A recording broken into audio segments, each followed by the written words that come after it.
Hello everyone, welcome back to my channel. आज का जो टॉपिक है वो बहुत ज़्यादा इम्पोर्टेंट टॉपिक है। डीएसएम का एक डिसऑर्डर है जिनका नाम है सेक्सुअल डिस्फंक्शन डिसऑर्डर, जो कि इस वीडियो में हम इसकी इंट्रोडक्शन जानेंगे और टाइप्स, सिम्टम और कॉजेज़। तो चलते हैं इंट्रोडक्शन की तरफ। सेक्सुअल डिस्फंक्शन डिसऑर्डर का मतलब ये है कि जो सेक्सुअल एक्टिविटी है, जो सेक्सुअल डिज़ायर है, जो सेक्सुअल फंक्शनिंग है, उसमें डिस्टर्बेंस आ जाए। तो जब ये डिस्टर्बेंस आ जाए, ये डिस्टर्बेंस मेल में भी पैदा हो सकती है और ये डिस्टर्बेंस फीमेल में भी पैदा हो सकती है। जब ये डिस्टर्बेंस पैदा हो जाए सेक्सुअल एक्टिविटी में किसी भी जो है ना, या सपोज में मतलब या मेल में या फीमेल में ये डिस्टर्बेंस पैदा हो जाए, तो इसको हम सेक्सुअल डिस्फंक्शन डिसऑर्डर कहते हैं।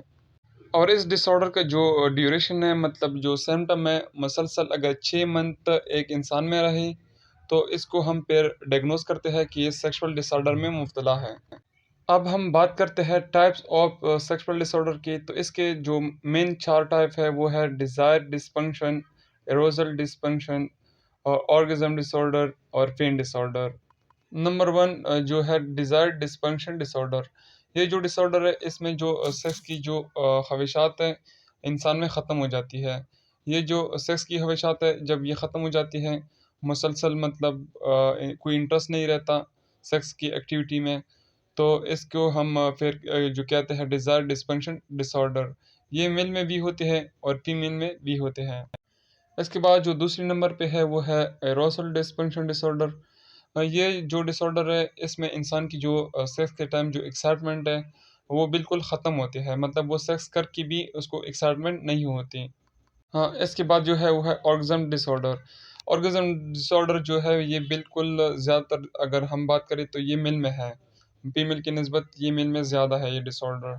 ये डिसऑर्डर में क्या होता है, जो सेक्स के टाइम जो जोश होता है वो बिल्कुल ख़त्म होती है। तो जब जोश नहीं होता तो फिर जो सेक्सुअल एक्टिविटी में जो मतलब एक्साइटमेंट है वो भी ख़त्म होता है। तो डिस्टर्बेंस आती है रिलेशनशिप में और जो सेक्सुअल एक्टिविटी में। तो इसको हम मतलब सिंपली वर्ड में ऑर्गेज़म डिसऑर्डर कहते हैं। इसके बाद जो सबसे लास्ट डिसऑर्डर है वो है पेन डिसऑर्डर। अब सबसे आखिरी जो डिसऑर्डर रह गया वो है पेन डिसऑर्डर। पेन डिसऑर्डर भी एक सेक्सुअल डिसऑर्डर का एक टाइप है जिसमें जो पेन है ये एबनॉर्मल लेवल तक होता है। मतलब जो सेक्स में जो पेन होता है या होता है तो बहुत कम होता है। लेकिन जो पेन डिसऑर्डर में मुब्तला लोग हैं उनको जो सेक्सुअल एक्टिविटी में पेन बहुत ज़्यादा महसूस होता है। ये फीमेल में भी हो सकते हैं और मेल में भी हो सकते हैं ये डिसऑर्डर। लेकिन रिसर्च के मुताबिक ये डिसऑर्डर फीमेल में ज़्यादा होती हैं। अगर हम बात करें कि जो सेक्सुअल डिसऑर्डर है इसमें कौन से लोग ज़्यादातर इफ़ेक्ट होते हैं, तो इसमें जो 40 प्लस एज के जो लोग हैं ये ज़्यादातर मुतासिर होते हैं, क्योंकि एज के लिहाज से जो इंसान के हार्मोन है, सेक्सुअल हार्मोन, वो डिक्लाइन होते हैं। हाँ, मेल की जो सिम्टम है वो है अर्ली एजुकेशन, डिले एजुकेशन और टाइमिंग के ज़्यादातर मसले होते हैं। जबकि फीमेल में जो होते हैं वो है ऑर्गेज़म को अचीव करना सेक्सुअल के टाइम, और जो वेजाइनल मसल है उसको रिलैक्स करना, और इसके अलावा जो वेजाइनल लुब्रिकेशन है वो, ये कुछ सिम्टम फीमेल में है। हाँ, सेक्सुअल डिसऑर्डर की मुख्तलिफ़ किस्म के जो कॉजेज़ हैं जिनमें शुगर की बीमारी है, दिल की बीमारी है, कोई और जो दिमागी बीमारी है वो है, और हार्मोन की जो कमी वग़ैरह है, इसकी वजह से भी इंसान को सेक्सुअल डिसऑर्डर हो सकती है। और इसके अलावा जो क्रोनिक डिजीज़ है, किडनी फेल्योर वग़ैरह, और इसके अलावा अल्कोहल जो ज़्यादातर लोग यूज़ करते हैं और मुख्तलिफ़ किस्म के ड्रग्स यूज़ करते हैं, इसी की वजह से भी इंसान को जो सेक्सुअल डिसऑर्डर है ये हो सकती है। इसकी कुछ साइकोलॉजिकल भी कॉजेज़ हैं, जैसे कि जो नेगेटिव थिंकिंग है, स्ट्रेस ज़्यादा लेना, एंग्ज़ायटी ज़्यादा और डिप्रेशन वगैरह, गिल्ट फ़ील करना।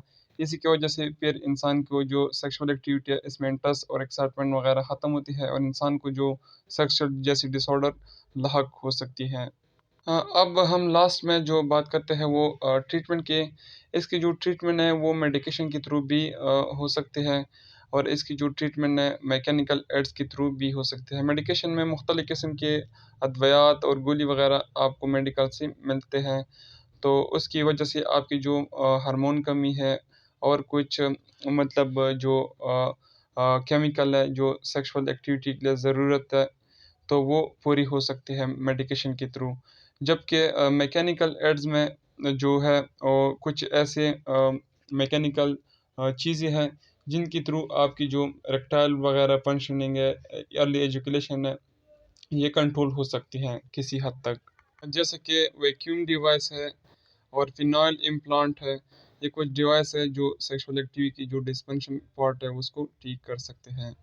ये थी आज की वीडियो जो सेक्सुअल एक्टिविटी के हवाले से थी। मज़ीद वीडियो मेल और फीमेल के अलग अलग जो सेक्सुअल डिस्फंक्शन है इस पे होंगी, लेकिन आप लोगों से रिक्वेस्ट है कि इस चैनल को सब्सक्राइब करो ताकि मज़ीद वीडियो आपको आसानी से मिल सके। Thank you. अल्लाह हाफिज़।